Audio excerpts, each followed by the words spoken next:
Hello, welcome to Fathers Are Parents Too. I'm your host, Ann Mitchell. You know, we hear a lot about deadbeat dads and the epidemic of fatherlessness in our country. But what about the other side of the story? What about single fathers who want to be more involved in their children's lives, but who have been cut out of their lives by an angry ex-wife or the court, or who have been reduced to nothing more than an open wallet with absolutely no input into their children's lives?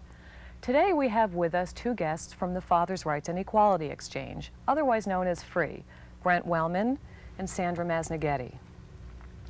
Brent is the Associate Director and the Legislative Director of Affairs for FREE, and Sandy is the Director of Media Relations. Guys, what exactly does FREE do? Well, Ann, FREE is the Fathers' Rights and Equality Exchange, and we're a union of like-minded fathers who want to spend more time with our children.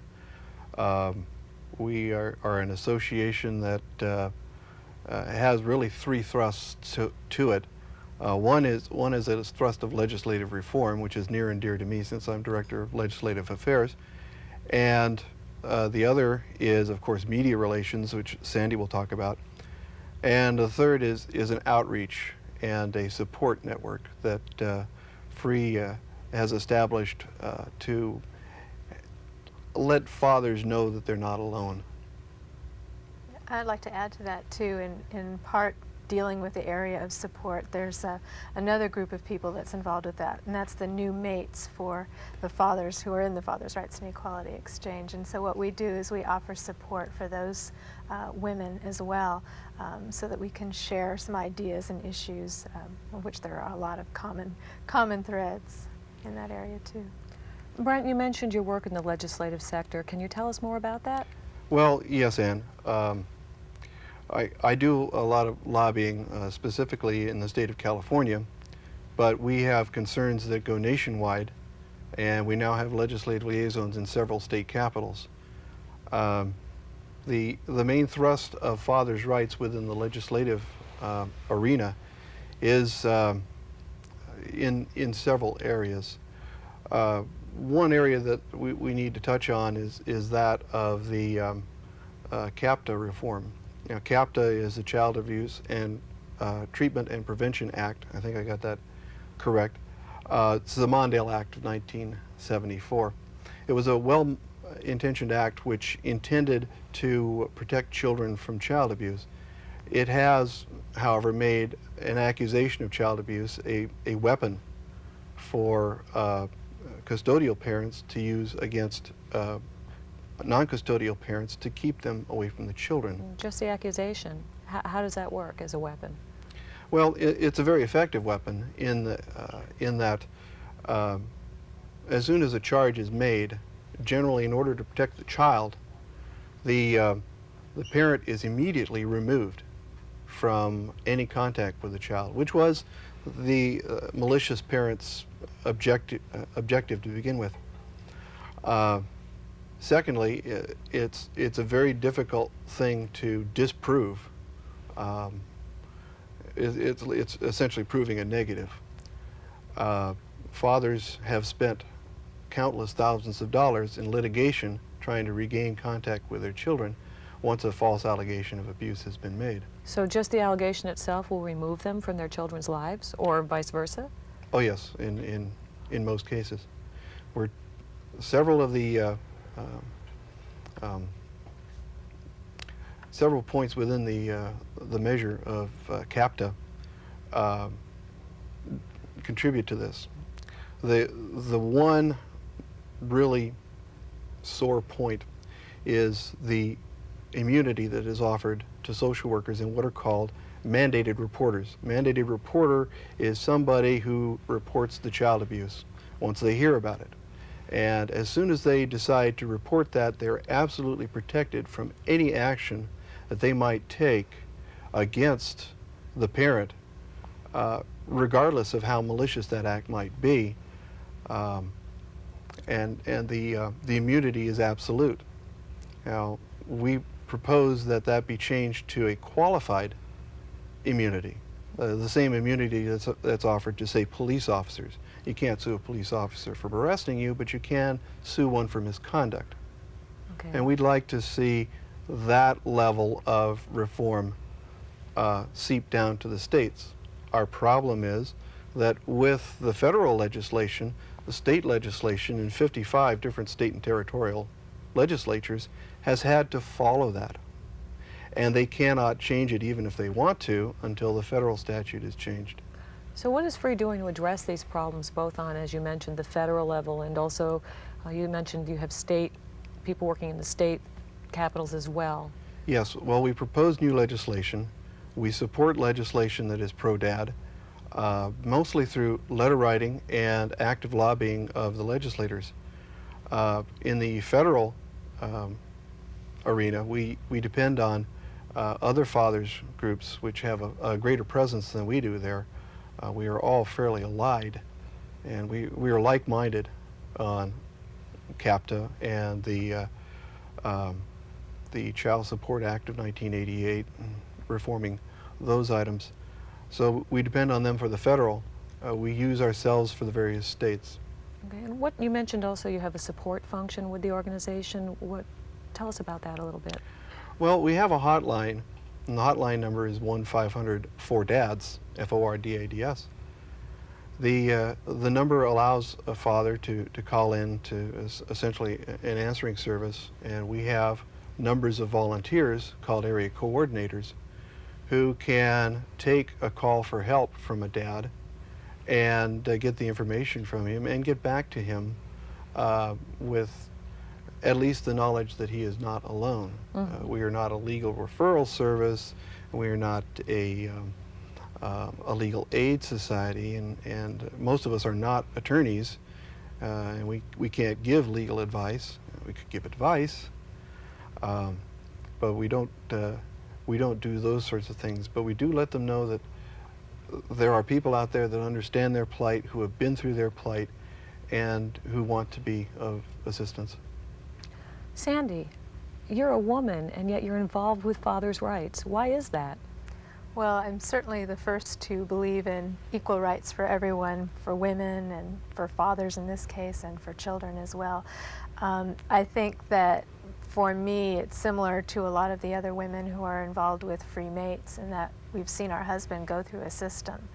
And we went in naively believing that if your husband is a very responsible father, is a very loving father, that those things will be considered. And for me, it was quite an education to discover that it's not that way at all. He certainly wasn't treated with any respect, and very limited options on what he could do.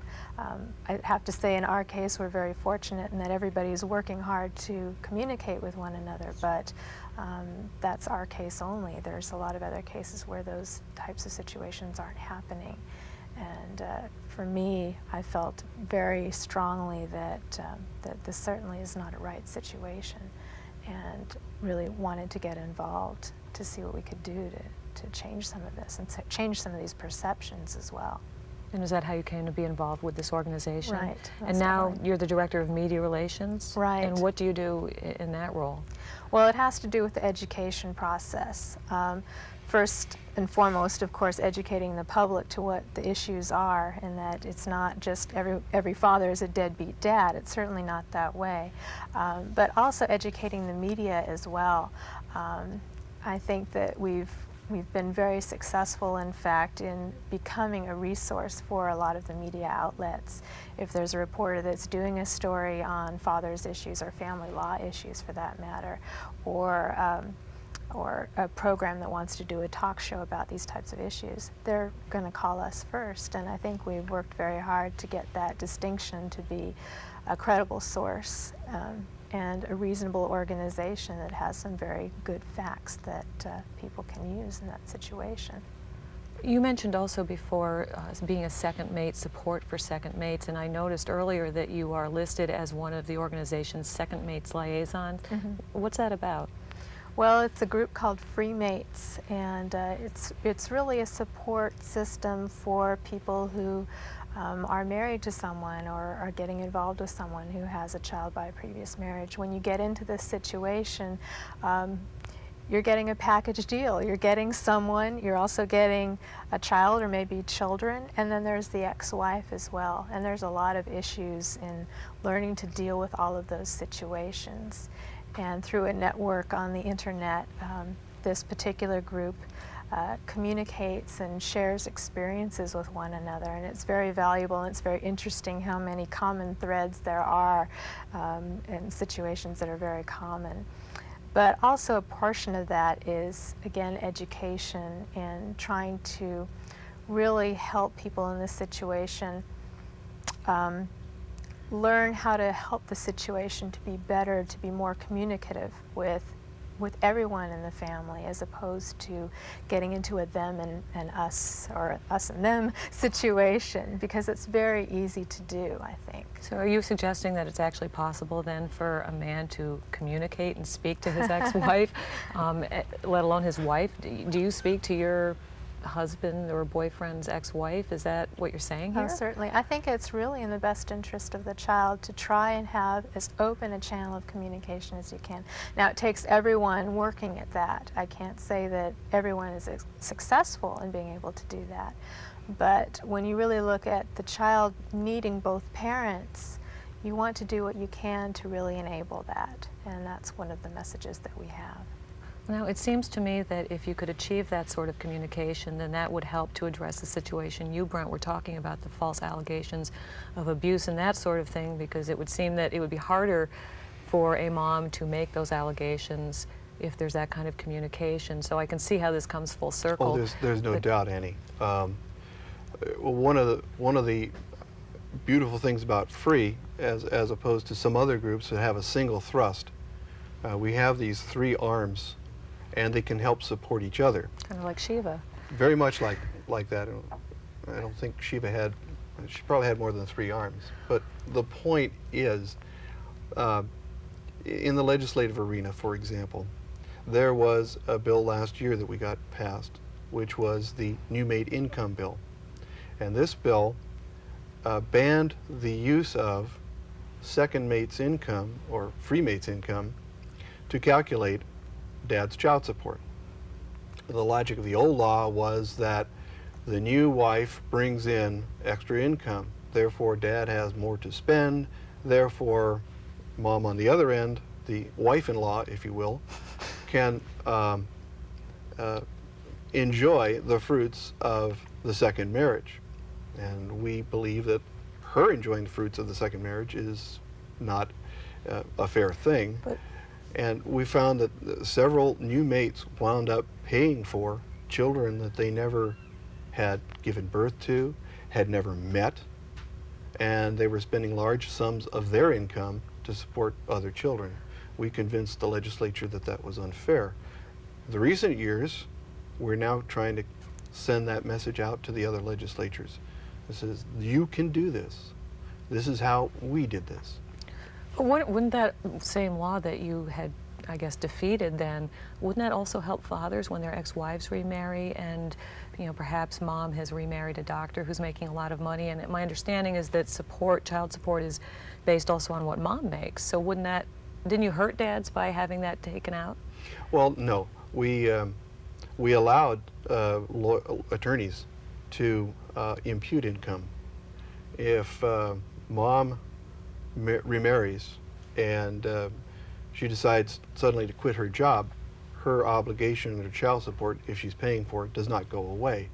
If it was an elective type thing where she did lose her, she quit rather than losing her job, then there is an exception to that law.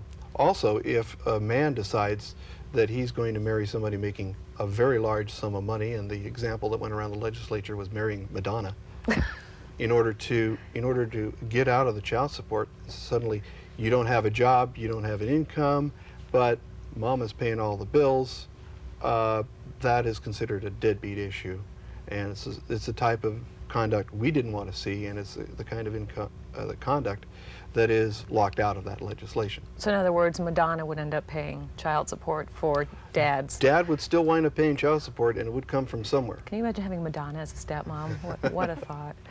What a thought. Now, I want to get back to this false allegation thing you raised, because I can't imagine why anyone would make that up. I mean, child abuse is such a horrible thing that why would someone actually say someone did it when they knew they didn't? Well, I can't always put myself in somebody else's head, but the real reason that it is used, in my mind, is that it works. The custodial parents who are fighting over custody want some lever, some magic wand to make the other side go away. False allegations of abuse gives just that very same wand. A person to whom you report false abuse, for example, faces a prison term for failing to report that abuse if it turns out to be true. By the same token, they have absolute immunity, even if they report the most frivolous charges that they happen to know are false. They are absolutely protected against that. Given the fact that your job hinges on the whole thing, what would you choose? Well, it's like the Woody Allen thing, when Mia Farrow said that he had abused the children or molested one of them, and I mean, he didn't lose his job, but we don't certainly. generally take celebrity cases, but. But the point is yes. that even though ultimately it was found that he really probably didn't do that, everyone remembers Woody Allen as the maybe child molester. Yes. Sandy, the typical new mate, second mate that comes to you, what's their main concern or complaint, or how are you helping these people? What are their situations? Well, a lot of it is a control issue. I think when someone has become a new mate, there's a lot that happens in their lives that they don't have any control of all of a sudden. For instance, when the child is going to be in their home, when those things are decided, the new mate has pretty much no say in that. It's a decision that happens through a mediation process between the father and the ex-wife. Mm-hmm. Nobody's going to go to the new mate and say, well, we decided every other weekend and, so many days during the week. How do you feel about cooking the dinner or cleaning the house or, having the child in the house at that point? But didn't she know that, marrying the father, that this would? Probably she did. She probably did. I know I did, but it's still a difficult issue to really live with. And I think part of this support network is to really help people to know they're not alone in this situation. It's not just them that's going through this. Everybody else is as well that's in this group, and that try to come up with ways to let it go. That's what I call it. Just let it go, because you can't really have your life be worrying about these things on a frequent basis. It just, you can't do it. It's not good for you emotionally. I'm sure there are probably a lot of single fathers and second mates who are out there watching this show right now and are wondering how they can become more involved and what they can do to help change this system. What would your advice to them be? Join free. Right now.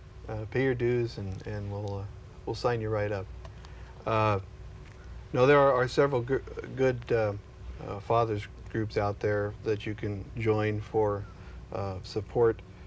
I'd get out and talk to as many people as you can. If you're just starting a divorce, take care of yourself. Don't quit your exercise program just because you're depressed. Don't decide that you have to live in a deadbeat dad's dump. Choose good living quarters for you, because all in all, you're going to need your mental stamina. You're going to need your mental alertness. You need to take care of yourself. You also need to show yourself as a good father.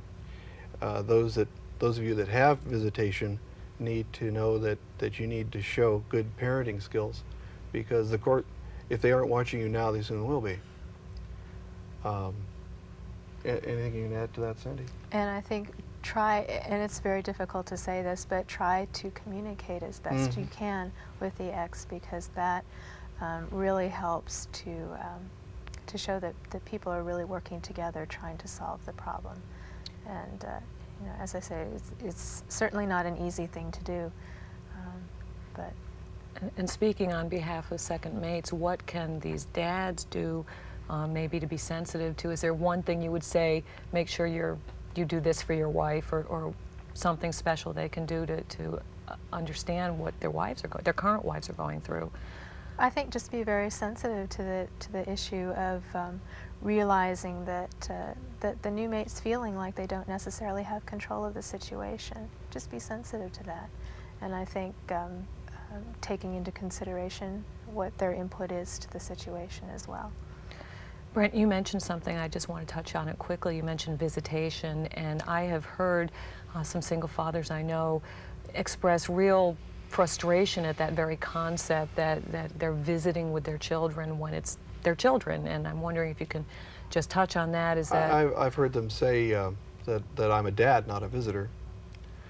And we really like the term timeshare better than visitation. I use visitation to you here on this show because if I say timeshare, people think of a cabin.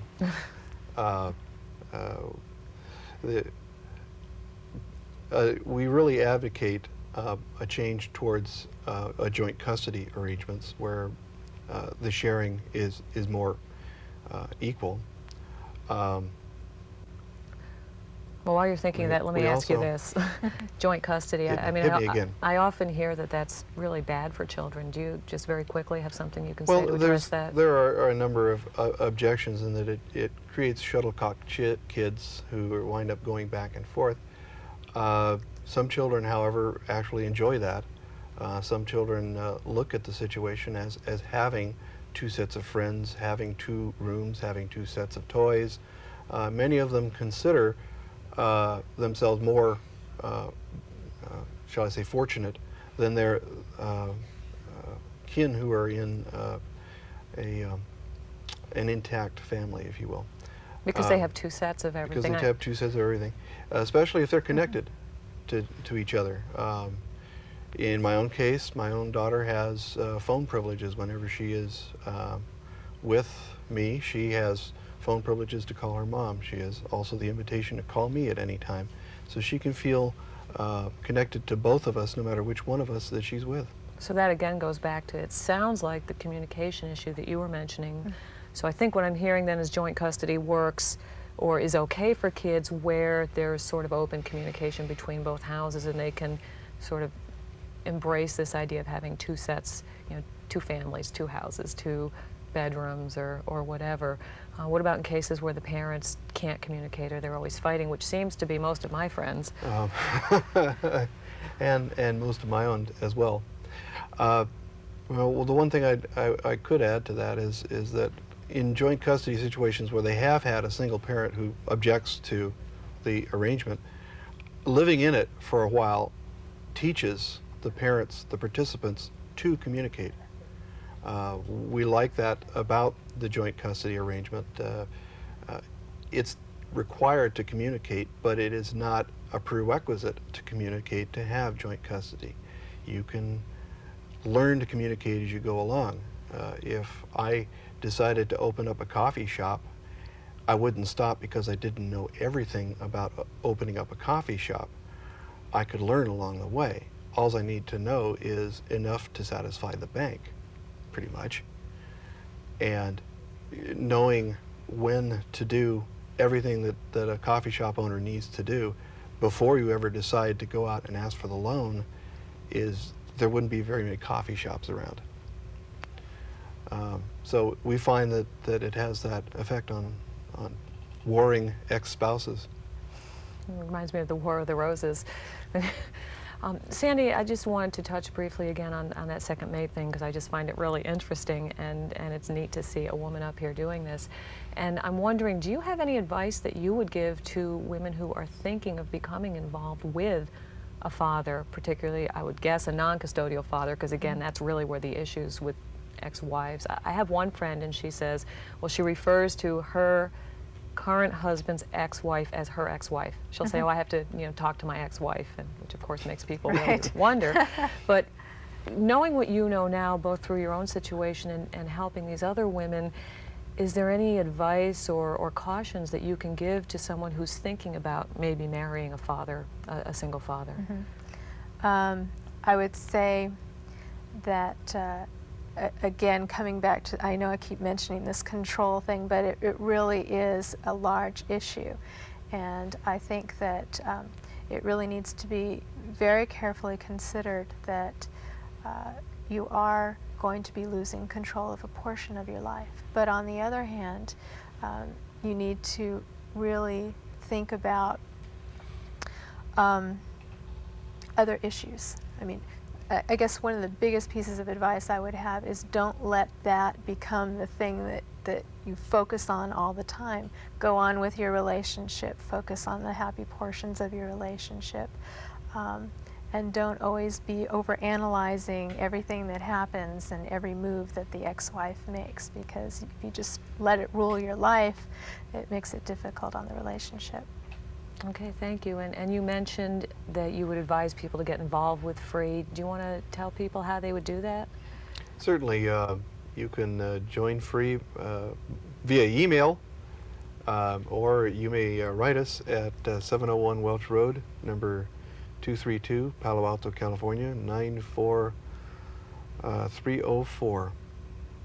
And we'll be happy to send you all the information. Just drop us a card, give us your name and address, and we'll send you all the information you need for joining to FREE. If you want to join by email, you can do it at free-join@vix.com. VICKS? No, I'm sorry. That's a VIX.com. And that will make sense to people who That have will email, I make sense guess. to people who are on the internet and who have email.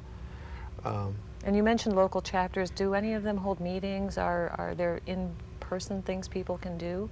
Yes, in several areas there are meetings, and more are starting up monthly. Right now we have meetings in the Sunnyvale area. We have meetings in the East Bay in California. We're setting up meetings all over the country. Mm-hmm. We have meetings set up in Boston. We had meetings in Austin, Texas. And there are more starting every Day. day. Yeah, thank you. We're about out of time now, and I want to thank you both for being here. Thank you very much for coming and sharing this with us. Be sure to join us next time when our guest will be noted family therapist Carol Marks, and she'll be sharing with us secrets as to how you can become and stay a more involved single father. Thank you, and see you next time on Fathers Are Parents Too.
She says that he's molesting the kids. He says that she's alienating his children from him. The latest plot twist on a daytime soap? No, this is real life, and what we're going to be talking about today on Fathers Are Parents Too.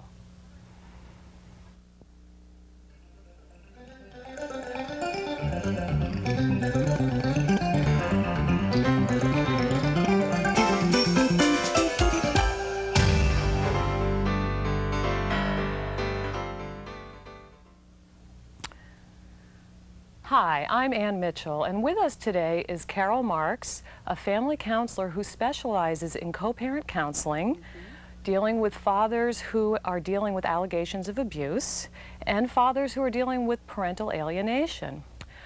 Carol, co-parent counseling, isn't that just another word for marriage counseling? Oh no, not at all. It probably would be a good idea to have co-parent counseling during some marriage counseling, and we may not be facing as many divorces and custody issues.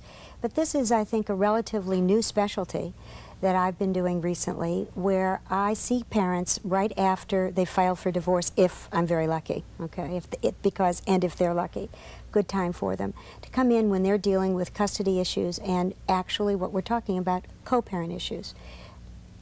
Co-parent, now if they're in the middle of a divorce, that means they're going to be apart. How can they co-parent if they're apart?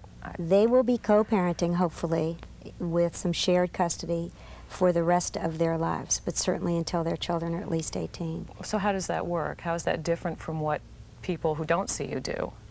Hopefully it helps them get along, helps them resolve a lot of the bad feelings that they're bringing into the divorce. I mean, they're coming to the divorce stage because the marriage didn't work. Okay. And so they come into this situation with a lot of angry feelings, a lot of upset feelings, and a lot of very unresolved issues. That affects how they see the other parent. Okay. And frequently affects what they say to their children and how they regard that other parent not only as their partner but as the co-parent. In other words, the father or the mother of their children. And that will affect them. That will affect the way they get along, and without any question, it will certainly affect how they take care of their children, and it will affect the children. So it sounds like what you're saying is it isn't just co-parenting in the same room, it's actually what they do even when they're in separate locations through the child. Right. I've heard it said that when a parent puts the other parent down to the child, they're actually putting half of the child down, and people don't actually realize that. So, well, I think that's true. I think a child is certainly a combination, usually genetically and by all means experientially, of both parents. And to denigrate one parent to the child is to say there's something wrong with at least a part of you. That's one part of it. The second part is it's to say, you know, there's something wrong with that parent that you love very much. that's got to be really tough on a child. It's terrible. In fact, it's really hard for me sometimes to talk about it because it hurts me so much. Why would a parent do that? I mean, why would they hurt their child that way? I don't think they're necessarily aware if they're hurting their child. I think it's more a sense of, I'm angry at you, I've got unresolved issues with you, I don't like the way you did this, that, and the other to me, and I may not even like the way you parented. I may not even approve of the way you parented, and I want to protect our child from you.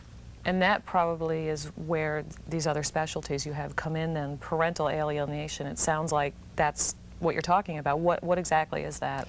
Well, I think parental alienation is a term that's come into great prominence lately because we're seeing a lot of children that don't even want to be with one of the parents, and generally it's the father, it's generally the non-custodial parent, and somewhere down the road after the divorce and after the custody arrangement, the children frequently begin to express disappointment at going to dad, and they don't want to go to dad, and sometimes before they know it, they don't even want to be with dad at all. And then you say before they know it, like... It does. It creeps up on the children many, many times. So you're saying it's not something that they're consciously doing then, it sounds like. Are you talking about the parent or the children? Well, the child. I think it's a combination of factors, but I think if I personally had been exposed to a lot of denigration about another person in my life, it would be very difficult for me to hold on to my experience with that person. So what you're saying then is, when I hear the term parental alienation, I think of the kind of situation where one parent is intentionally saying the other parent is really a bad parent and you can't be with them. It sounds like what you're saying is it's more subtle, that maybe the child's internalizing some of what they're hearing. I'm putting words in your mouth. Well, no, I like what you're saying, though, because I think it's both. I think there are times where I could say that there's an active campaign on, and I'll say generally the custodial parent's part, to alienate the child. It's an active, conscious decision. Frequently it's not conscious at all. It's things like, oh, your dad's on the phone. Now I know you're doing your homework, and I know you don't have time for your dad. Or, well, I know you've got this party this weekend to go to here in the neighborhood, but you know it's Dad's weekend, and you know that you're supposed to be with your dad. So it can be very deliberate, it can be very subtle, it can be conscious, it can be, I don't like to use the term unconscious, but it can be without awareness. In other words, not deliberate. And it still can have the same impact. But there's more. And the more is that if a child or children are caught between the hostility and the parents, they're in the middle. Frequently, they believe that they must make a choice. Between their parents? Between their parents. And I've certainly worked with a lot of children who aren't even able to go home and say to mom, you know, I had a good visit with dad. And something in the transfer from having a good time with dad to coming back to being with mom actually begins to create that alienation. Gee, I gotta pretend that I didn't enjoy dad, and I've got to tell mom to please her that it was a bad visit. Oh, that's got to be so hard on a child. Must be terrible. Then where do these allegations of molestation come in? When we were talking earlier, you mentioned false allegations Right. are something you deal with. How does that come about, and why? I think it comes about for many reasons. And I first want to say that I've been working with fathers who've been falsely accused of molestation since 1985. Wow. So it's an issue that I've dealt with, I've read about, I've talked to probably thousands of fathers and worked personally with hundreds. I think there are many reasons, and I've come to include new reasons. I used to believe that, once again, it was a deliberate, systematic, conscientious effort on a mother's part to alienate a child and make sure that she had custody advantage and that daddy was out of her life, and out of the child's life. I've come to believe, however, that there's another category, and that is a good faith, well-meaning category where moms are concerned. They don't understand some of the issues that kids go through after the separation. They don't understand some of the upset. They don't understand that maybe that little girl comes home and has learned that she better say it was a bad visit. See, there are many factors. Okay. And mothers have been concerned through the media, through child abuse symposiums. Okay, you know, there's so much that's been out about child sexual abuse. So if a little girl comes home and she's upset, she has a nightmare, she's crying, she has a rash, even the well-meaning mom, I shouldn't say even, a well-meaning mom can actually say, honey, did something go wrong at daddy's? Okay? Let's say the little girl says, no, mommy. And then mom, again in good faith, says, honey, I know something must be wrong. You're crying, you're upset. Did daddy touch you? And then, shall I say, the rest sometimes is history. Wow. Wow. And of course, Daddy, the answer might be yes. Daddy might have touched her to put cream on the rash or I understand. to change the diaper, right? Right. And we've come to know that children are easily manipulated. They learn to say what somebody wants to hear, especially if they're pursued. Wow. And by pursued, I mean especially if they're questioned and repeatedly questioned, and it's obvious that mom isn't satisfied yet. So the child needs to come up with something to satisfy mom and say the right answer. Children like to be right. So how do They you like to please. how do you deal with these things then if a couple comes to you or one parent comes to you and they've been falsely accused or the children have been alienated? Is that what the co-parent counseling is then, or? It can be, yes. We've dealt with those issues, and in fact, I've dealt with couples that had not really spoken to each other for many years. So it's not right after the divorce. Even though they had children, they That's didn't right. speak. That's right. And ultimately, they were court-ordered into co-parent counseling. And I will say privileged to be part of the experience where the mom and the dad were actually able to talk about what that false allegation was like. And in this case, false, maybe I'll say erroneous. Okay. Yeah, false has always implied bogus, deliberately false. But it's been very moving and very emotional for me for Dad to be able to say, you have no idea what that did to my life and how angry I've been at you, what it's cost me, and you know, look at me, and I've seen this happen, look at me, you know I would never do that. And then how And did the mom mothers being respond? able to say, I am so sorry. I just did not realize it. Wow. Or let me tell you what the experience has been like for me. It's been awful for me too. Now those are the good cases. Those are the ones that finally resolve emotionally. And those are the ones that really were done in good faith. On the other hand, there are all of those that were not done in good faith or that were done and without knowing one way or another. And then, unfortunately, a very significant group of professionals took that allegation and made it become true. And by that I mean they acted as though it was true. A therapist got involved, treated the children for sexual abuse that never happened, kept them in therapy. Some of them are in therapy 5 years later. And they're still trying to get the child to admit that she was molested. So there's a whole element of how this impacts the child. What does being treated as though you've been abused when you haven't been do to a child? Well, I would imagine, and that's all I can do, I can imagine that it would be very confusing. It would say, you know, you don't even know your own truth. It would tell that child that you had an experience that's very terrible, very painful, very awful. These are the things that happened to you. And then the child would live as though and experience it as though it were true.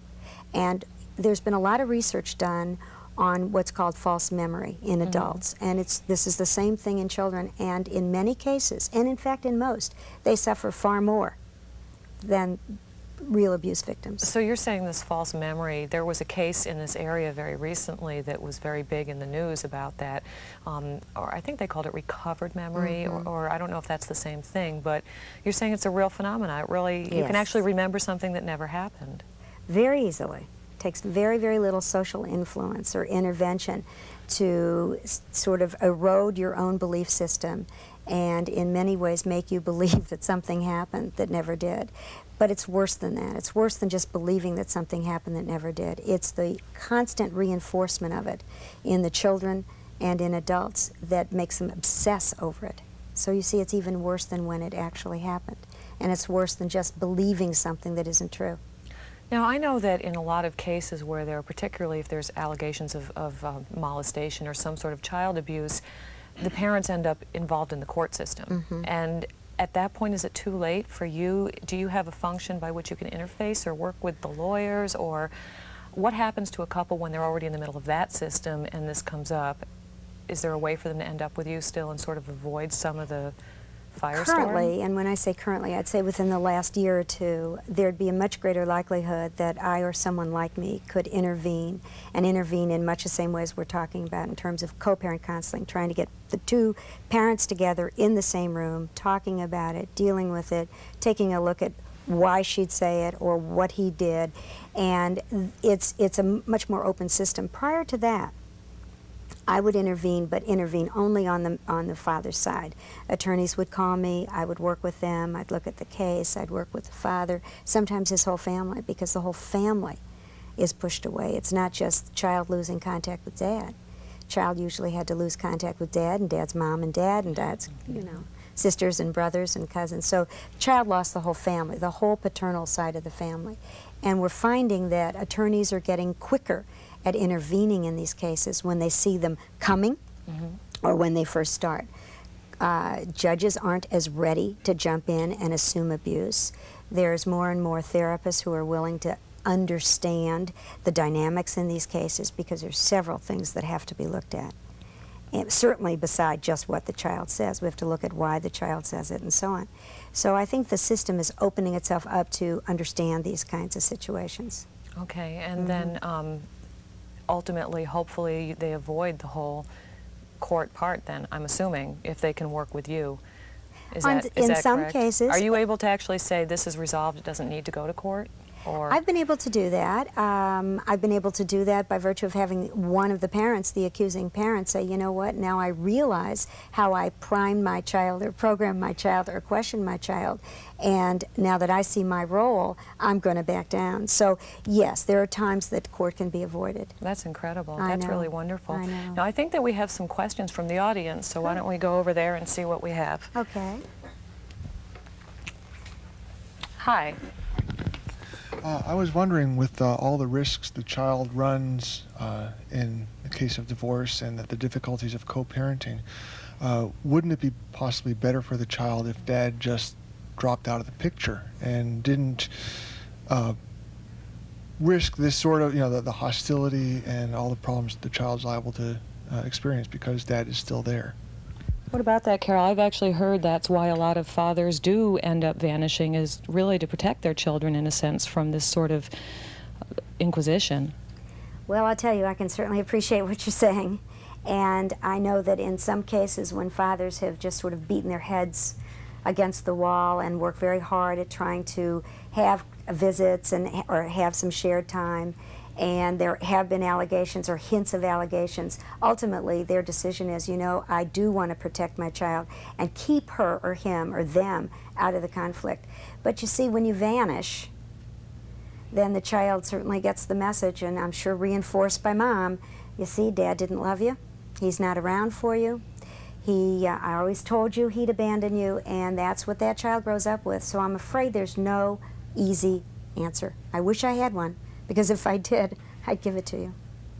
Thank you. What about in the case where there's already been this alienation and the children want nothing to do with one parent or the other? Can anything be done then? Is there any resolution that can be reached? Well, I tell you, rather than being general about it, I'll say that fortunately I've had some excellent experiences with some children who have been alienated, who for whatever reason were willing to come in, or their moms were willing to have them come in for counseling, and they began to see a new picture. That's one option. The second is that if there's any way to get some court-ordered therapy or counseling with the father and the children, and again, this is not perfect, it doesn't always work, but sometimes it works, and the children really are able to remember who their dad is, because they don't remember who their father is. They remember who the father is that's been described to them. Given all that you said about the false memory being instilled in the child, how do you ever get to the bottom of what's real? It would be terrible if it really was abuse and it was misconstrued as false. Yes, it would. It would be terrible if there were abuse and it was misconstrued as false. And I think it's a delicate balancing act. It really is. I think there are some major factors that those of us who work in the field are obligated to look at. And only one of those factors is that the father says, I didn't do it. And another factor is what the child says. But there are many other factors, and that's sort of what's the developmental level of the child? What has the child been exposed to? Who has questioned the child? How many times has the child been questioned? Was this in the context of a divorce? Is the child reacting emotionally to the separation? So it's like we really have an obligation to look at all those factors, and there's always a chance of being wrong. There really is. And I'm not going to say that there's 100% guarantee that abuse isn't going on. It's just that in my experience in the last 10 years, the cases have all looked the same. Little 3 or 4-year-old girl, maybe a boy, but usually a girl, angry mom, soft, loving, yielding father who was usually very much involved in caretaking. And these are, and a little girl who adores her daddy and then suddenly can't see her daddy. These are the things that seem to always be present. And these are fathers who would be extremely unlikely to ever abuse their children or misuse them. These are the daddies that love their children the most. And those are the ones that are most vulnerable to these allegations. They're the threat. Carol, do you have a sense from the work that you've done in the area, a percentage perhaps of the cases that you've seen which did turn out to be, you used the word I think erroneous, where there really wasn't abuse going on but one parent thought there was or alleged that there was? I'm probably going to give you a very skewed answer. In my experience, there hasn't been a real case. Really? Mm-hmm. Wow. Wow. Yes. Yes, I would characterize myself as fitting that description of the sensitive, giving dad who backed off. Now, when I faced my ex-wife in court, at one point I remember just so clearly my attorney saying to me, now if you make any kind of a play for custody of these children, I know from your wife's attorney that they're going to allege massive sexual abuse. And I reacted to that as if a loaded shotgun had just been pointed to my head, and I said, well, then I guess that settles that. I wouldn't dream of taking custody of my 3 little children. But my question is anything being done for the sole wage earner to seek any kind of satisfaction as far as the other partner being required to earn at least, if not half, at least a good portion of what it takes to raise a child? Because right now I'm the sole wage earner, and there's absolutely no requirement for my ex-wife to earn a penny. In fact, she's even allowed to get a certain amount of food stamps up front with all my income being reported. Well, Let me interject for a minute. I think Carol's a family therapist, so I'm not sure, do you feel... that's what I was going to say. I was going to say that it would be very difficult for me to respond to you in regard to the money, other than how it must feel to you and how you're one more of what I would call the victims, the men who have been involved in the family and have had to leave for the reasons that you're talking about, and who generally don't get the kind of assistance or help, and basically it's very unfair. So that's what I'm hearing. The legal answer I don't have for you. I really don't. And I would like to say I am very sorry Yeah, I've that always you've felt had to that that's experience. what drives most that. dads into hiding is like, wow, this financial burden is crushing me, and I've got one alternative, and that's to vanish. I'd like to ask you, if you don't mind elaborating a little bit. You were told by your attorney that your wife's attorney was going to make this allegation if you didn't basically roll over and play dead, is what I'm interpreting. But your attorney, they actually told your attorney that, and he told you that, or she told you that.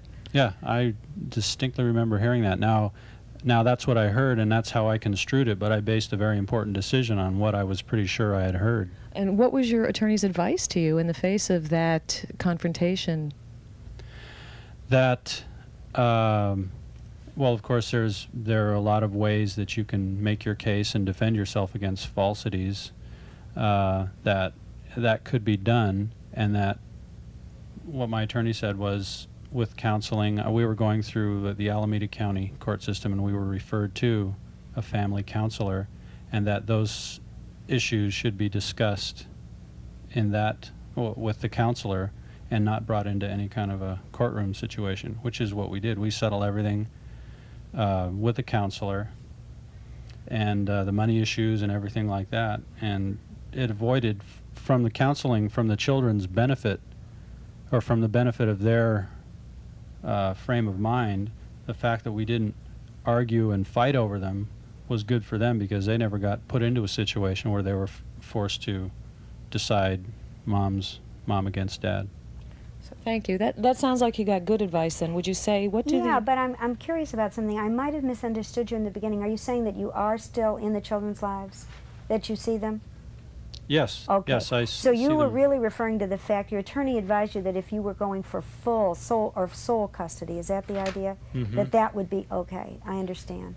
Yeah. So what should an attorney do if there's someone out there who's watching this and they're facing this kind of allegation? How should their attorney be handling it? Well, the ideal would be that the attorney would report that, because an attorney an attorney has a legal obligation to not tell a client to allege abuse. That's a legal obligation, to not tell an attorney or a client. I may be saying this wrong. Their obligation is to make sure their clients are telling the truth. And it is very common, or it was very common many years ago, that attorneys did advise their clients to do exactly what you're saying. For instance, if you want custody, here's the way it's working now in the courts. You just say that your husband has molested your daughter, and there's no judge in America. And these were the kinds of words. I don't think those things work quite as easily now as they did. Well, that's good to hear. We have time for one more quick question. Yes? Well, Carol, what you're saying sounds so reasonable. In my case, the mother of my child decided to leave the state and then refused to have any counseling, and I found myself asking for custody in court. We were assigned a mandatory mediator. Sounds like what you do, right? Mediator. Well, this person clearly was biased against fathers and just did not have any recommendation to make about the importance of me being in my child's life. So now my question is, what could I have been able to do? Do you work as a special master, as a child's advocate? Is there any way I could have, if I had known you then, could I have somehow gotten you to testify in the case? The answer is sort of complex. First of all, I don't work as a special master, which is a whole other issue that I don't think we have time to go into. But I don't work as a mediator. I work as the counselor doing the co-parenting. So if I had been able to be involved, you and the child's mother would have been ordered to come into counseling together and work that issue out. And by that I mean work out the reasonableness, and it would be my skills, hopefully, that would help her understand your child's need, and I'm saying her child, your child, together, the child's need for a dad and his right for a dad, and to have a good relationship with that dad as well as your right. So now my question is, but since the way family court works is there's a mandatory guy who's assigned, or a person who's assigned, and what if we feel that person, I mean, it was all over so fast I didn't even have a chance to object. I understand. I do. And I would say that I'm not involved in family court services, and I think I can say with fair assurance that there has been a gender bias, and it's been very difficult. Thank you. Carol, we're almost out of time, and I just wanted to touch very quickly on, I know you practice in Sunnyvale, California, and I'm assuming that people can reach you if they need to through directory assistance. What would you advise people who are just going into this process, you know, in a sort of 1-minute nutshell, would be the one most important thing they can do to sort of avoid all of this and try to work cooperatively with the other parent? I think probably the most important thing would be that a father would get some advice on how to talk to his wife and how to try to explain the need that the children have for both of them and try to make it as non-adversarial as possible. Understanding that there's a lot of unfinished issues and unresolved issues, and sort of in some way try to work with that, as well as finding an attorney that would try to order the co-parent counseling or make it happen. Well, that sounds like very sound advice, and I thank you very much for being on You're the welcome. program, and I thank all of you for being here, and I thank you for joining us, and be sure to join us next time on Fathers Are Parents Too.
Being a kid in today's world is really tough, especially if your parents are separated.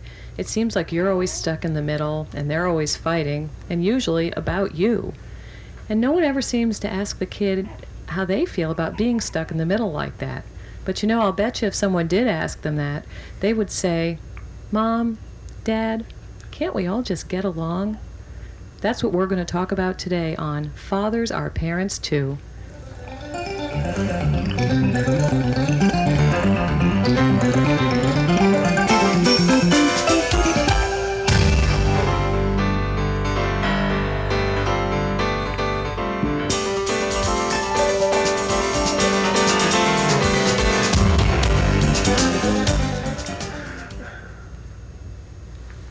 I'm Ann Mitchell, and today on Fathers Are Parents Too, we're joined by Jeff Masnaghetti, Sandy Masnaghetti, Sharon Masnaghetti, who is connected to us by a remote phone link. Sharon, are you there? Yes. Hi. And Lilia Sandoval, who is a family court mediator. Now, Jeff, you are related to Sandy how? Sandra is my wife, and You're related to Sharon how? Sharon is my ex-wife, the mother of my son, and we have that one son together. I see. Okay. And then the three of you are here to talk about cooperative co-parenting. Cooperative co-parenting, getting along, putting past differences behind you so that you can get on with life, take care of what's really important, which is the child. And this is something you've actually been able to do. So far, yes. Sharon, what does this actually mean? What do you guys do to cooperative co-parent? Well, he has two parents. They're just in different houses. He gets everything from both of us. So he's more rounded, I think. Now, I assume that's not him that we hear, because I No. understand that your child that you and Jeff have is a little older. I think I hear a baby, do I? Yes. And who's that there? That's Christopher. He's 4 weeks old. Oh, congratulations. And your other child's name is? Scott. Scott, okay. So you and Jeff actually communicate about Scott Yes. and cooperatively and respectfully? Completely. This is incredible. This just isn't how it's supposed to be, right? I mean, you guys were married, and you got a divorce, and we all know that means that World War III broke out, and you guys are supposed to hate each other. Jeff, how did you avoid that, or did you avoid it? How does this work? Well, there were some tough times, but that's all in the past, and we're dealing with the here and now, and Scott is what's important in the here and now, and you just have to put all that other stuff behind you and get on with what's important. And Sharon, is that how you feel also? Yes. Now, was there a point at which, and I certainly don't want you to go into details, this isn't a show to dig into dirt, but was there a point at which you guys weren't so respectful and communicative? And what I'm getting at is, if so, how did you get beyond that to do what you're doing now, which is really incredible? I think in the beginning it was very hard. But as time goes on, you look at your child, and if you love your child, you make sure that you have to get along. Okay, We now do. we have Sandy here, and Sandy, you are Jeff's current wife. Right. And you're also here on the show, so I take that to mean that you are involved in this mix. And how is that? Well, I'm, I guess, the stepmom and the new wife, and I try and communicate with everyone too, to make sure that we're working for the best interest of Scott. So does that mean that you and Sharon also communicate? Yes, we do. That's amazing. That's amazing. Lily, what do you think of this? Is this what you see all the time, and I am just not with it? I mean, this doesn't seem like to me the way things usually go in a divorce. Well, I think that a large percentage of divorces, people are able to overcome their differences and focus on the child and what's best for the child, and how are the parents going to be able to have a relationship with that child. This is great to see. This isn't the population that I see, however, in mediation. Usually the people who are coming through our mediation process have some sort of conflict about a dispute about the visitation and the custody. So it's great to see people who are willing to communicate and put their differences behind them.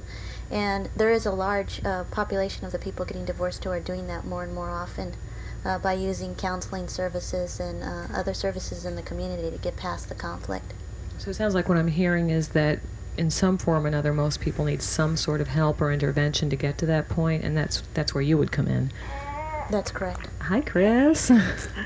So when couples come into your service, then they are not obviously at the point where Jeff and Sharon, and I guess I shouldn't even say couple because it's Jeff, Sharon, and Sandy, are. How did you guys get to this point? I know I've asked that already, but it's just so astonishing to me. Sharon, is there any one thing that sort of helped you to see that you just needed to still be able to get along with Jeff in this capacity if there wasn't a point when you couldn't, or how did you do it again? Well, I watched my son, and whenever things were hurting him, then it was time to switch those things. And some of the things, when things were really rough, watching him and seeing how he felt about the differences between us, it made it hard. And because I love my son so much, it's important that he's happy and being civil to his father and being able to communicate with both Sandy and Jeff. Then that's important to him. So that makes it important to me. Now, again, I'm not going to ask you to go into details because it's really not what we're here about. But you said that things that would happen would bother him. Are there? Can you talk in generalities, the sorts of things? Because I think it's important that people hear. My suspicion is, and Lilia, correct me if I'm wrong, but my hunch is that the typical ordinary things that divorced couples do are the things that can hurt children, because I think no parent would intentionally do something knowing it would hurt their child. So I'm guessing that it's really kind of more routine things that people think it's okay to do because they're getting divorced, and maybe that's the kinds of things that were bothering your son. Or Oh, yeah. is there anything you can say, again, not particulars, but generally about that, the sorts of things that you realized were no big deal to you but might be upsetting to a child? Well, whenever I would get upset about something and I would voice my opinion, and sometimes I didn't realize he was there, and it wasn't something that it wasn't important. It was just I was angry. I was I don't know. Having to share your child with a third person too is also hard. So what you're saying, But so it's when still- Sandy came into Jeff's life, that was difficult? Well, not only Sandy. It's just anytime you have to let your child go anywhere to someone else, it's really hard. Sure. And then you find out that they're not the enemy, and that it's okay that your child loves someone else too, because there's jealousy. There's as far as sharing your child. Mm-hmm. That's my son. So that sometimes is a problem, but it used to be a problem, but it seems to work itself out. Scotty's much happier. Now, Jeff, is And- that... I'm sorry, go on. And now I feel like Sandy's part of the family. She loves my son. He calls her mom, and I had to get past that too. But it's it makes it easy for him too. And it's just like, well, she's family now too.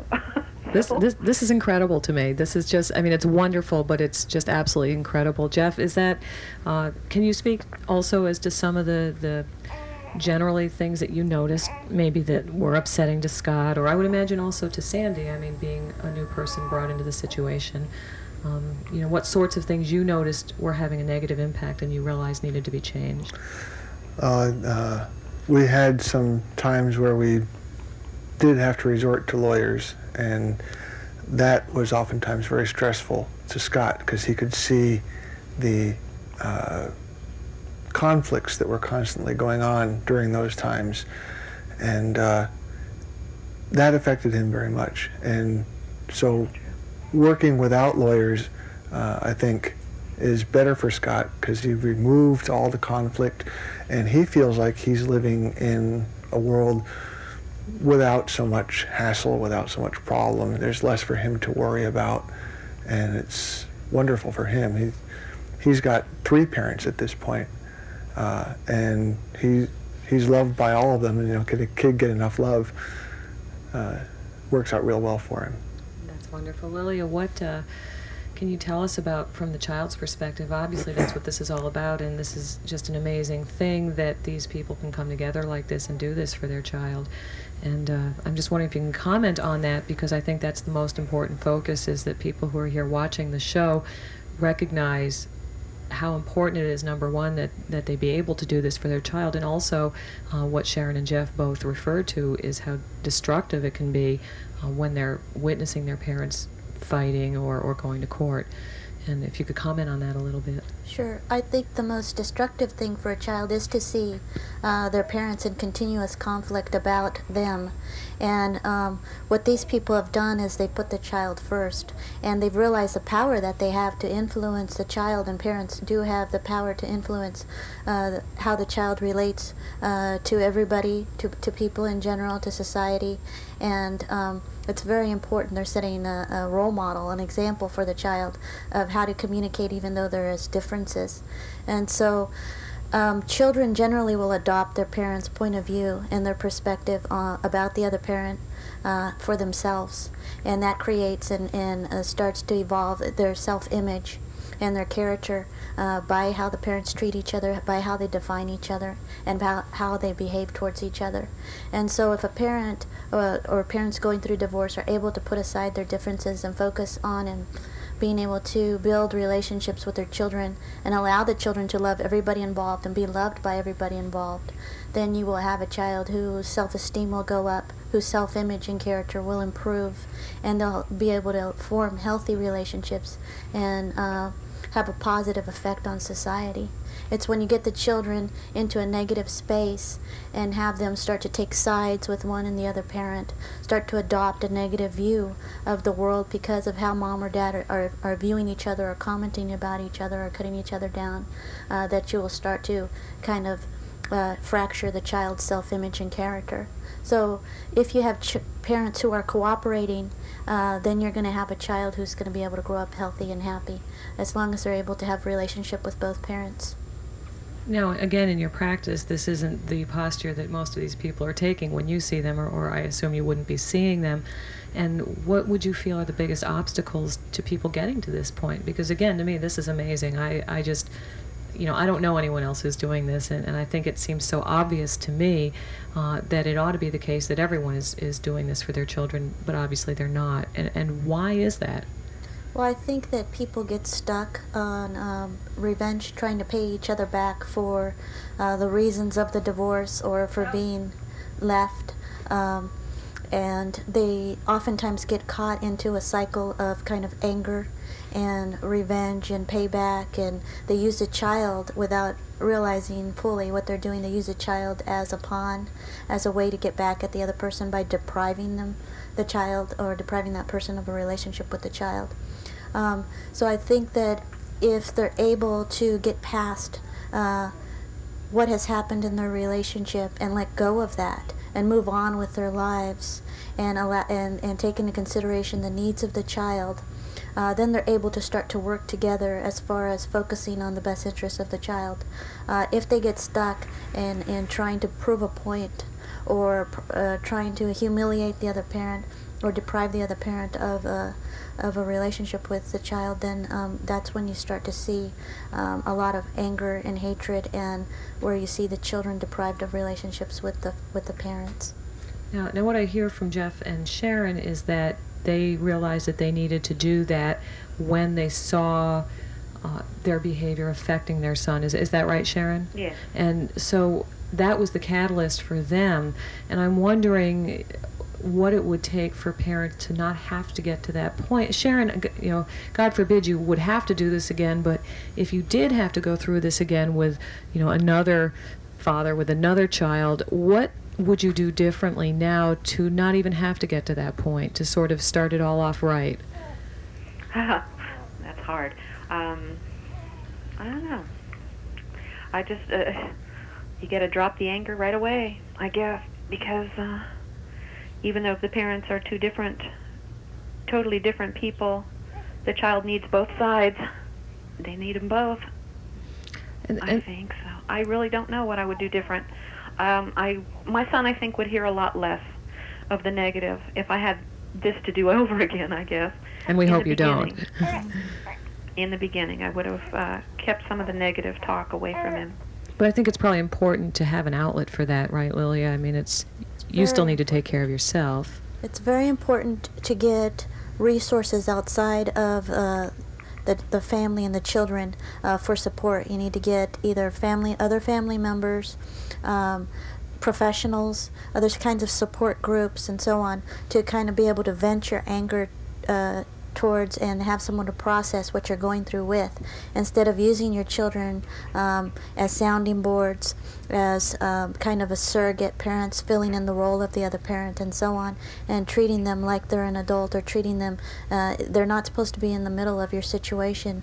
And so it's very important to get a lot of support to help you through the process. And when you get that support and nurturing outside of the divorcing situation or the children and so on, then you start to get a little bit healthier and a little bit more able to understand how it is that you're affecting your child and this situation is affecting your child.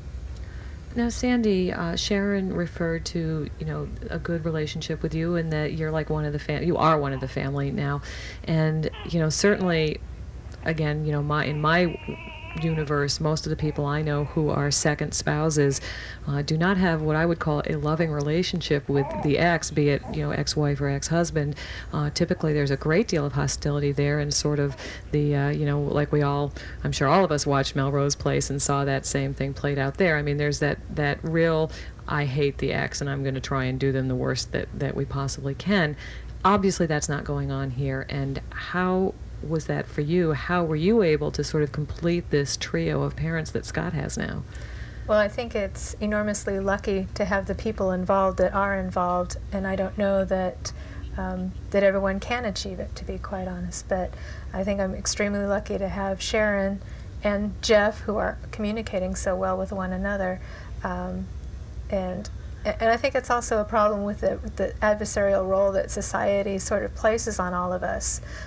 When you get into a situation like this and you see, the wife and the ex-wife are supposed to hate one another, and there's supposed to be all this anger and jealousy and all of this, you have to really get past that and just really look at the individual people for who they are and try and understand that isn't the way things have to be. Now, you women realize that what you've done is you've deprived Jeff of the joy of being stuck in the middle of two women that he has to deal with. That was very unfair of you.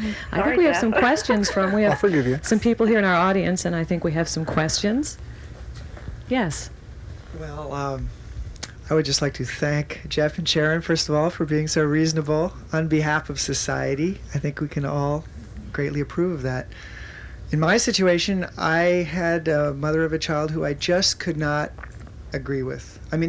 She would not do mediation. And I ended up going into court because I didn't know what else to do. My question to Lilia is, well, let me start another way. I read in the family law code that one of the factors in custody is that custody would be favored towards the parent who is clearly more willing to cooperate. And I thought, well, that's great, but that never seems to happen. Do you ever come across that actually in practice? That's my question. Your question is whether or not I come across... My question is, what do you do working within the family court system? What do you do with a mother who just will not cooperate and doesn't really have to? What do you do with a person like that? Do you just, in my case, the system gave up and I have no visitation. I don't think that's really what our society wants. So how do you handle it when one of the parents is really recalcitrant and maybe is not willing to head towards that cooperative model? Is that... Right, that's my question. Well, what we look at is trying to find a way to help that person cooperate. And there's a couple of different ways that can happen. For example, if you're unable to mediate and we see that the person's unwilling to cooperate, we'll refer them on to the early resolution program for an assessment.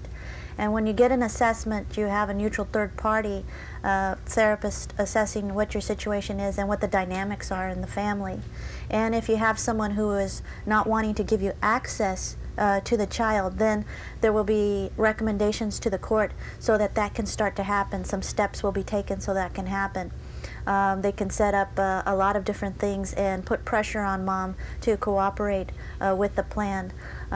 If there is a denial of access and an uncooperation, the courts are starting to frown on that quite a bit and are putting more pressure on the parties who are depriving the children from their parents.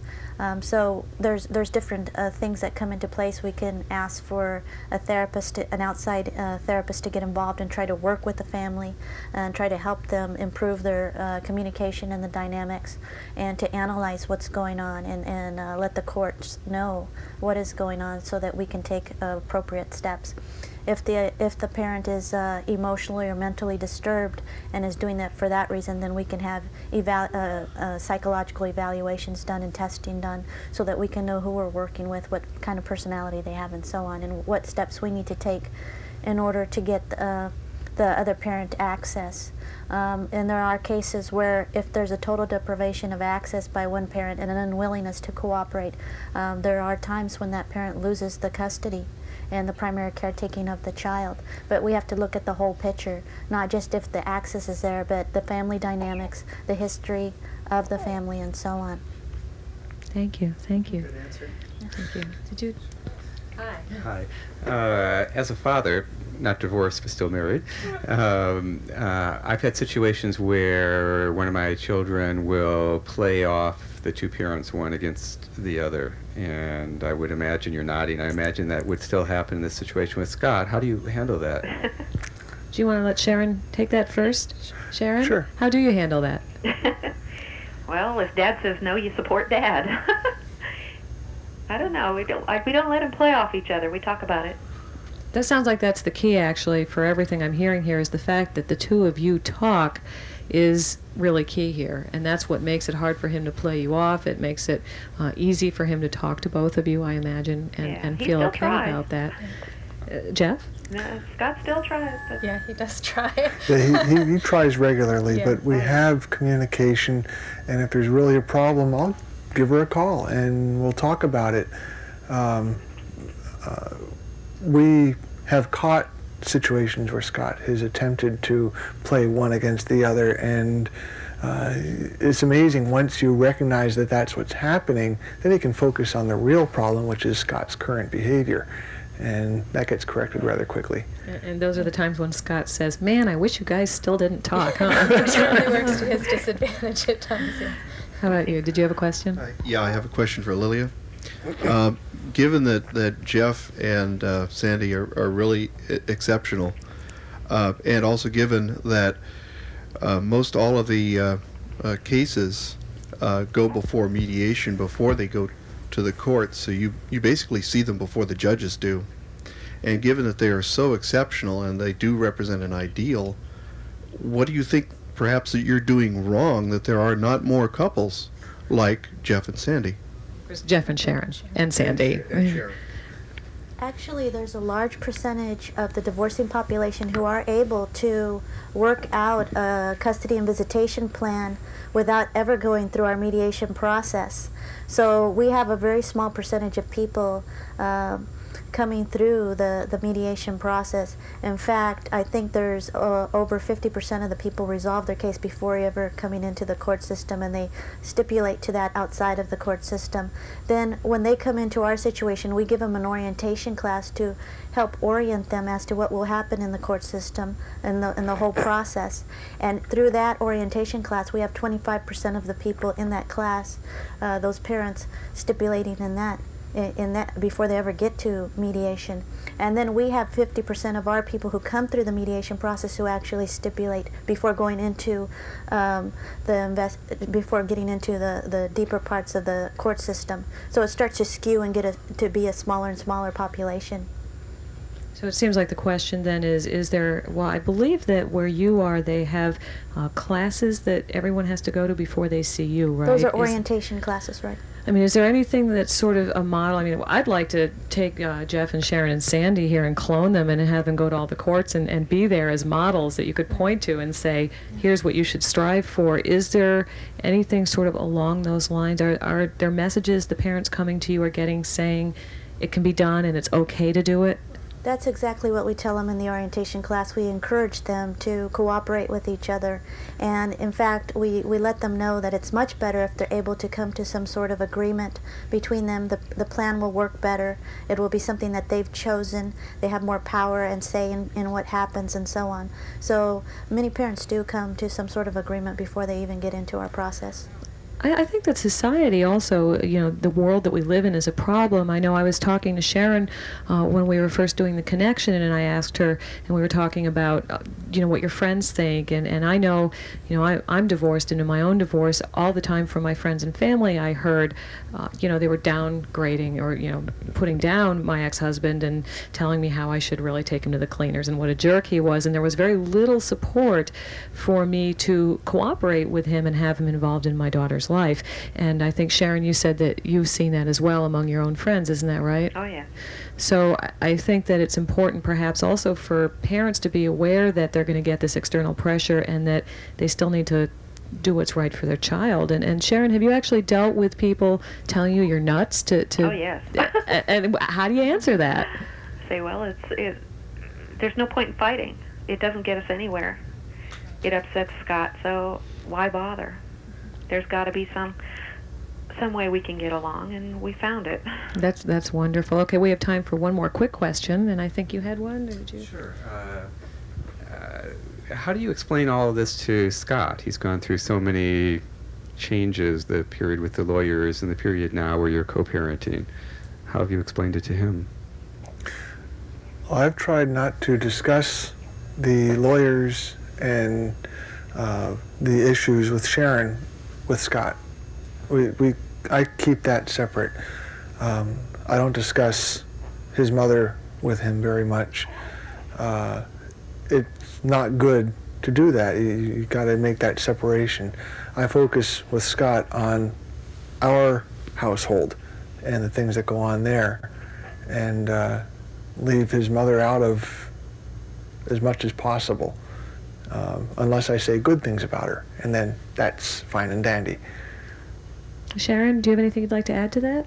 I do about the same thing. I had to get to a point where I didn't discuss certain things with him. I'm more vocal. But now the only time that I talk about his father is, I mean, he knows that his father loves him, and I want him to understand that. And I want him to know, you know, I mean, I bring up things that, oh yeah, your dad did this when he was a kid. Or we've talked about his dad's car that he used to have, and things like that, the good things. And we just try not to discuss negative. That's great. That's great. Well, you guys are absolutely to be commended. What you're doing is phenomenal, and I hope that you've set a real model here today for everyone who's watching. And I'd like to thank you all for being here. Lilia, thank you. Jeff and Sandy and Sharon and Christopher. And thank you for watching, and join us next time on Fathers Are Parents Too.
Last week, you met a father, his wife, and his ex-wife, and they told you how they were able to lay down their arms and work together to cooperatively co-parent the child they share between them. They were truly an exceptional family. Unfortunately, it's far more common that divorcing parents are unable to stop bickering and to work together to make decisions about their children. Often they cannot agree at all, and someone else has to be called in to make decisions for them. That's who we'll be talking to today on Fathers Are Parents Too.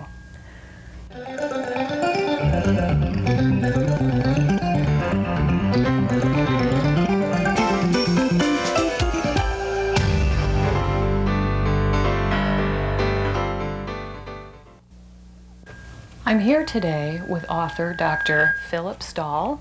And Dr. Stahl is a child custody evaluator and the author of the book Conducting Child Custody Evaluations. Dr. Stahl, a child custody evaluation, what does that mean exactly? Well, basically, Anne, what happens is a family who can't agree between themselves on custody for their children, they usually go through mediation, they still can't agree. The court will appoint an evaluator to do a custody evaluation to try and help the family come to their own understanding of what their children need. The evaluator will make recommendations to the court and to the family, and hopefully this will get the family better prepared to reach an agreement that works for their children. If they can't do that because the court has the evaluation, the court will then make a determination of what's best for the children. So it sounds to me like what you're saying is then this is another step in the process where arguing parents can make a decision together if they're able to, but if they can't, then as the evaluator, your role is to, do you actually make that determination for them? Well, what we do is we make recommendations to the parents and to the court. Evaluators can't make the final decisions. Judges are the only ones that can do that. But I think most of us believe that parents are the ones who should be raising their children. It shouldn't be the courts, it shouldn't be the evaluators. What we try to do is provide enough information to the parents so the parents can make thoughtful decisions for what their children need after they get divorced. And yet you're called an evaluator, and that tells me that you're looking at something and actually evaluating certain criteria, I would assume, to decide or help the court decide, if the parents can't, who the child should live with. Right. What sort of criteria are you looking at that point? We're basically looking at several factors. One of those factors is the parenting ability of each parent. How well they understand the children's needs, how well they can communicate with the children, how well they can communicate with each other. Because sometimes what we're looking for is this a couple who might want to be able to share the parenting or have one parent as a primary parent. If they can't communicate at all, if they can't work it out, or if they live too far from each other, some form of shared parenting may be more difficult than something where parents are relatively equal in their time with the kids. So we're going to be looking at the parenting ability, how the parents can communicate with each other, also the individual psychological functioning of each parent. Research is going to show that the parent's ability to function as an adult is one of the key factors in how well children adjust. And if we have a psychologically unhealthy parent, that's important to understand when we're looking at who should be the custodial parent. Now, most evaluators, I think, or certainly you are a PhD psychologist, Correct. so they have the ability to make those judgment calls, at least presumably speaking. Are there evaluators who are not psychologists, or is that sort of uniquely that realm? There are mental health professionals who aren't psychologists that do evaluations. They can't do psychological testing as part of the evaluations, but there might be MFCCs or LCSWs, marriage, family, child counselors, licensed clinical social workers that are also doing evaluations. Usually for the evaluators who aren't trained and able to do psychological testing, if they feel or the court feels that psychological testing is needed, they'll refer that part of the evaluation to a psychologist. So does that mean that you said you look and see whether a parent is emotionally healthy? Does that mean throughout this evaluation process you might also be providing therapeutic services to these parents to try and repair some sort of unhealthy situation? An evaluator's role is a very unique role, and all of the organizations that have decided on ethical guidelines for how to do an evaluation make it very clear that an evaluator is only an evaluator. We don't do therapy, we don't do mediation, we don't do parent education or those kinds of things to a family when we're doing an evaluation. In fact, if we've been a therapist of anyone in the family before the family goes to evaluation, we're ethically bound not to do an evaluation with that family. This is relatively new. The guidelines have come out, national guidelines from the American Psychological Association or another group, the Association of Family and Conciliation Courts. But people in the last several years have recognized that this is very important to keep that boundary separate.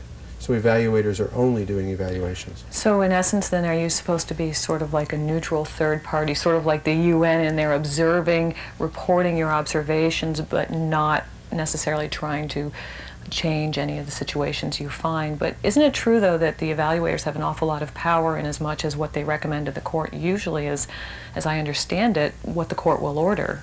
Is that... In a lot of situations, that is exactly the case, that if the parents can't agree after the evaluation is done, the court will pretty well order the recommendations to be put into place. And if they can't go along with it, then they can still try and get a trial to try and change it. But that's really very difficult to do. It costs a lot of money. And I think the other thing is that even in trial, most often the outcome of the trial is that the evaluator's recommendations go into place, unless an evaluator has not done a thorough job or there's been some real problems in the evaluation process. You mentioned something about that it's an unbiased, neutral person. Until about 5 years ago, what you'd see is a family mom would hire her own evaluator, dad would hire his own evaluator. They come into court, they come in with two different sets of recommendations. The judges wouldn't know what to do. In California, there's a procedure called, or part of the court rules is to stipulate an expert for the court. And evaluators who are stipulated as an expert for the court is a neutral evaluator, and that one evaluator is evaluating everybody in the family. So that ideally, this is someone who's had no contact with anybody, they're not hired by either side, so the recommendations they make are neutral, and they're for the family, for the child, and for the best interest of the child or children. Well, now, we're talking about choosing often between mom and dad or maybe grandparents who the child will live with as the outcome of this evaluation. Correct. So even though in theory the evaluator is supposed to be neutral, isn't it the case really that pretty much everyone has their own biases as to where a child should be or who should be home with the child? And how can you account for that? I think that most evaluators do have certain biases. We have our own personal experiences. We have an understanding of maybe what makes a good parent. We certainly have a bias a lot of times of what kinds of factors work for joint custody as opposed to one primary parent. And if you talk to different evaluators, they may have different biases in some direction. The critical component is for an evaluator to know and understand his or her own biases, to be honest about them, at least within him or herself. If attorneys ask about the biases, to share those biases, to be very careful that they fit within the law. If somebody has a bias, for example, that children need to be at home with their mothers when they're 3 years of age, and mothers have a primary custodial role, the law is different than that. The law says it's gender neutral. And an evaluator needs to be real clear if that's the reason for a recommendation, that it's based on his or her biases.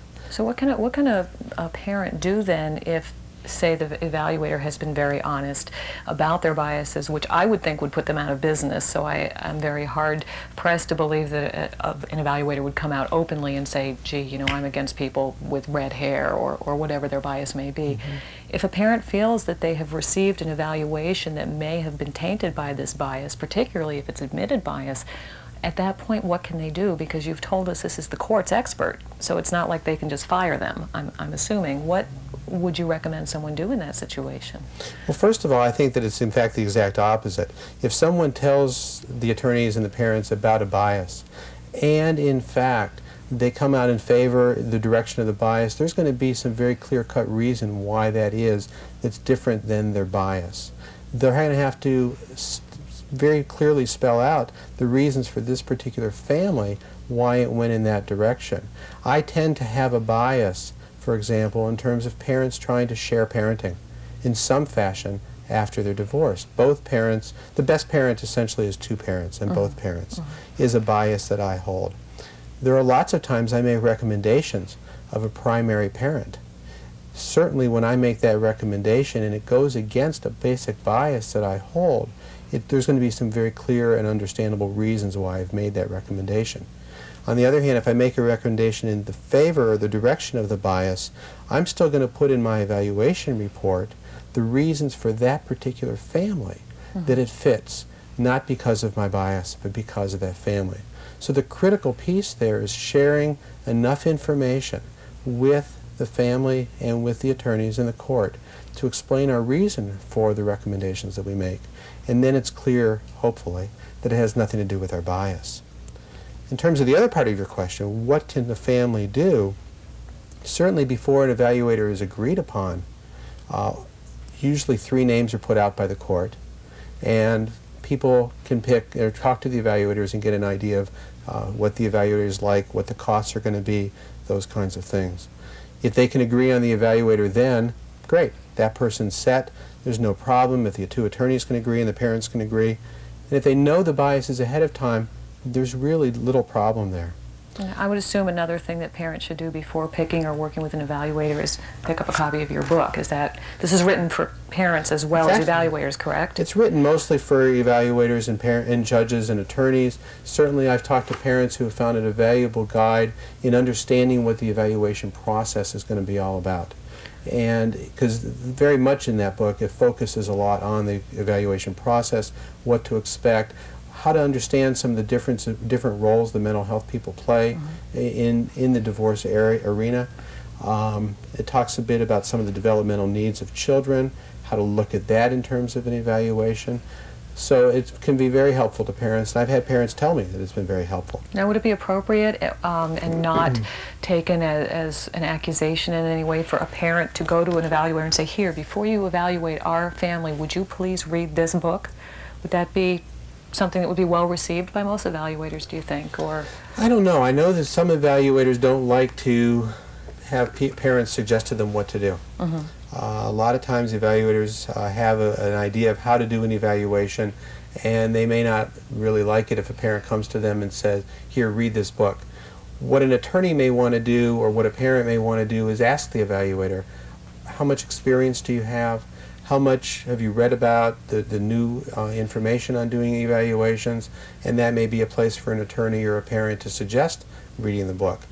And that's certainly something that parents might want to do in that regard. now you mentioned that this is written among other target audiences for judges, and I have talked to judges who have made it very clear that the last thing they want to do is make the decision as to who a child should live with or how the time between parents should be divided. And if you can briefly tell us, how do you feel about that? Because you know that what you're going to recommend is probably going to be implemented, and in a sense that's almost playing God with these children. And how does that affect you? Sometimes it's very difficult. In cases where you have two very good parents, both of whom look as if they could do a good job of being primary parent or sharing the parenting, but logistics, like somebody lives in Northern California and somebody lives in Southern California, it's very, very difficult in that situation to decide what's going to happen for this child. In situations where you have two very relatively unfit parents, and it's difficult to figure out what's the least of bad alternatives, is sometimes a difficult thing for me as well. By and large, by the time I'm done with an evaluation, though, the direction is pretty clear. And because my goal is to help children and to help their parents do a better job of parenting their children, it isn't that difficult for me to make recommendations. The hard ones especially is in the move-away situations where you have some very good reasons for moving. A company transfers somebody. Recently had a couple of evaluations where someone's in the military. The military, as everyone knows, is really not a family-friendly organization. And in many, many ways, this makes it very difficult. Those are the hardest ones. One of the recent ones, in fact, I did not make a recommendation at all. Really? And I left it back to the court using the legal guidelines. I don't think the judge was happy with me, but it really seemed to me that there was no psychological basis for making a decision, and it would have to be done on a legal, social basis. And that's outside my realm. And I think that it's important for evaluators when something is outside their realm to be very clear on that and say, we just don't know. And we can't do it. And we can't make that recommendation. I think we have some questions from the audience now, Okay. so let's go over to them.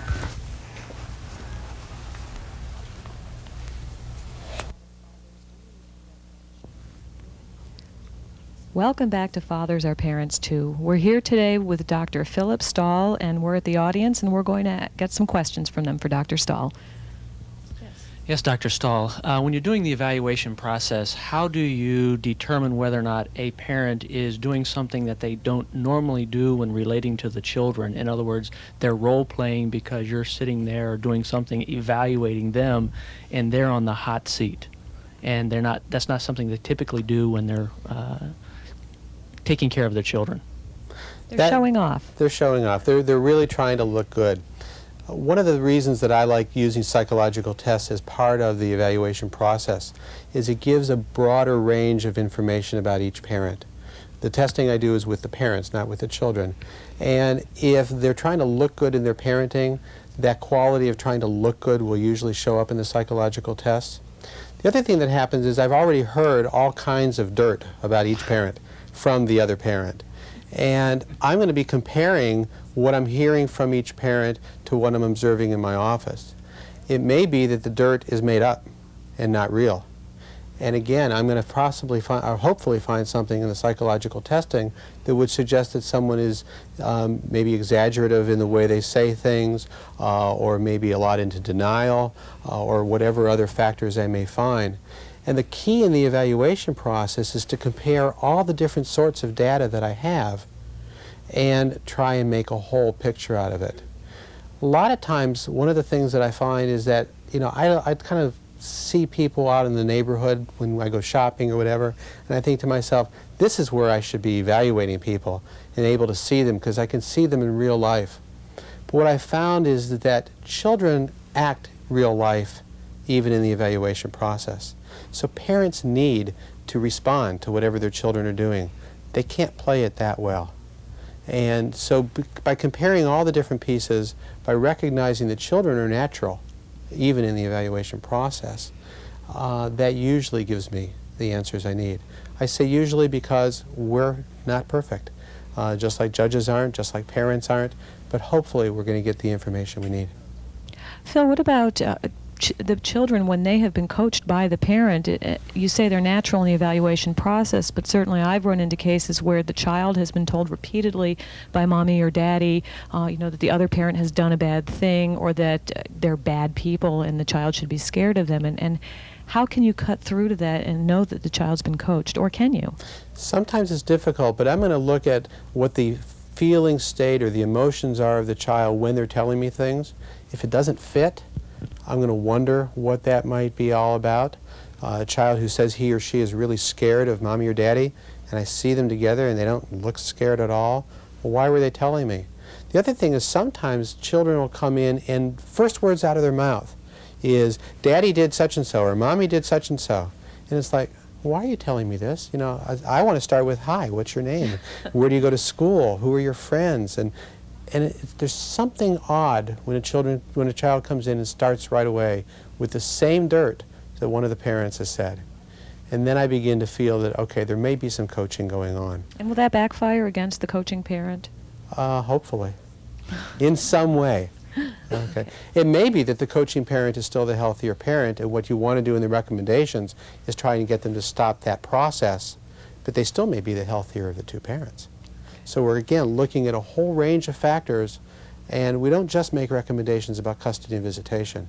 We may make recommendations about the things that parents need to work on in therapy, things that relate to the parenting cooperation, how to get parents to co-parent together a little bit better.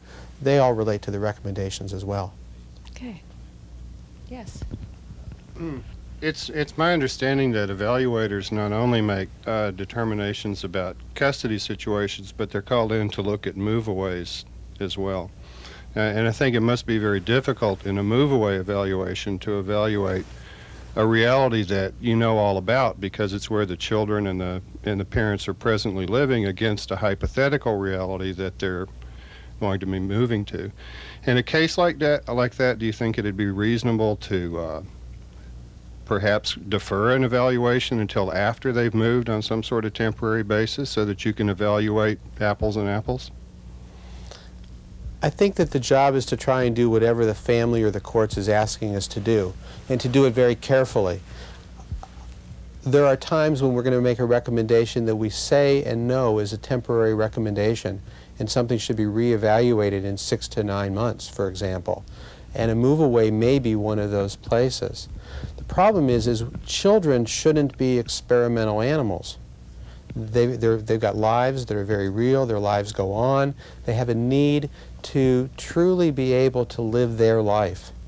And waiting to do an evaluation until after a particular move or something may put them in a situation, one way or the other, if the child does or doesn't move with that parent, that's not necessarily the healthiest of situations. So it's real important to try and, if asked to do the evaluation at the beginning, to do that evaluation and to recognize that we can only see what we can see, and that potentially something may be different down the road after a move away. That's a tough one, though. The move aways are about the toughest of evaluations with every evaluator I know. Okay. Yes, ma'am. I have two questions. One is, what role does a stepmother play when you're evaluating, the family situation? And the second question is, I often hear, what is in the best interest of the child? I continually get confused on how someone comes up with the definition of what is in the best interest of the child. I don't know if you can address that at all. I'll try to address both. In terms of step-parents, again, a lot of times it's dependent on the order and or the agreement about the evaluation. Sometimes very much we're supposed to see step-parents. There may be questions about the step-parent and their role in the parenting or their role in some allegation of abuse, let's say, toward a child. To the extent that the order says we should evaluate step-parents, we absolutely will do that. If it's not specified, my own way of doing it is to see the biological parents first in the process, and then halfway through the process include step-parents as well, to not only hear their side, hear their thoughts. It's amazing to me sometimes how often a step-parent says things in an evaluation that's actually more critical of their spouse than of the other parent, because they tend to be more neutral. Step-parents. A lot of times step-parents are really more focused on the children than the biological parents are and the children's needs. So I think including the step-parent is very important. The extent to which the step-parent is included is completely connected to the order and the issues that are involved. Let me try to answer the other one real quickly in terms of the best interest of the child. That's defined by the law and by the definitions in the law, by the legislature, and it varies from state to state, and it tends to vary over time. What I find as an evaluator is we've often got competing best interests. You sometimes have two children, or you have families where they've got blended families and you've got new children with new siblings. Whose best interests are we talking about? And I try to put it in a hierarchy in which we can understand as much as we can and make the best decisions that make sense for that child. But the concept of best interest is in the law. Okay, we have time for one more quick question, maybe a one-minuter. Okay, Doctor, I've recently been through an evaluation last month, and now there's going to be a trial. It'll probably take about 6 months or so. Is this sort of typical that it might take a while before the evaluation recommendations are implemented? And what's your involvement, particularly while this interim period is going on, if any? Let me just ask, as I understood you to say earlier, if the evaluation is accepted, there wouldn't be a trial. Is that correct? So it That sounds is like correct. someone's contesting it then. Is that? Yeah, it's still before the court, though, and so it'll still be discussed. But Do you have an involvement at that point, though? Two things can happen. Certainly one of them is that the evaluation recommendations can be put into effect on a temporary basis, or it's put on hold. And that's made a determination by the judge. During the process, while it's on hold, whether it's gone into effect or not, usually the evaluator has no role whatsoever. Again, we're just an evaluator, nothing more. By the time it comes to trial, the evaluator's role usually will be to testify at the trial in terms of his or her recommendations. The only other thing is if it's been put on hold, or if the trial is as long as 6 months to a year later, the court may ask for an updated brief assessment by the evaluator just prior to trial to see what may have changed. But typically those are the places that the evaluator would get involved, if any, until trial. Now, when we were talking before the show started, you mentioned that you do not only child custody evaluations, you also do special master work, and you also have your own private practice as well. Is that correct? That is correct. And if people wanted to take advantage of your services or just contact you or order your book, where would they find you? I'm in Dublin. And Ireland? No, California. Dublin is right by the 580-680 intersection. Okay. And my phone number is 510-828-7660. And that's the best way to reach me. Okay, I'm going to ask you to repeat that again more slowly. This is going out all across the country, so Okay. some people may already be stuck at the area code. 510-828-7660. Okay, and in the 30 seconds we have left, can you tell me the nutshell version, special master, what does that mean? A special master is almost like a judge in that, and a parent educator, and an evaluator, and a therapist, and many other things. What a special master does is tries to help the parents work together on behalf of their child, and when they can't do it, maybe mediation, maybe again, as I said, parent education is a big part of it. Make decisions quickly and avoiding court and staying out of the high cost and the high emotional side as well in the court battles, and working together for co-parenting their children. Okay, so that means that you, as the special master, do that education or counseling? I might. If it's counseling, I'll usually refer to another therapist, but in terms of the parent education, a lot of times I'll do that. Okay, and otherwise you're just making orders. Is that I'm basing again on what you said earlier, that ultimately it comes down to a lot of times making orders. I like to do a lot of parent education as well. sounds like a lot of them really need it. Yes. Well, thank you very much. And again, the book is Conducting Child Custody Evaluations, and the author is Dr. Philip Stahl, and he is in Dublin, not Ireland, but California, and the number was 510 828 7660. And can they get the book from the bookstore, or do they need to order it directly from you? Directly from the publisher, actually. It's Sage Publications. Sage Publications. Is Or that in Dublin? contact me. No, that's in Southern California. And they're listed just in Southern California? They're in, I think, Thousand Oaks. Thousand Oaks, that area. California. All right. Well, thank you very much for being here, and thank you all for attending. And be sure to join us next week when our topic will be gay parenting here on Fathers Are Parents Too.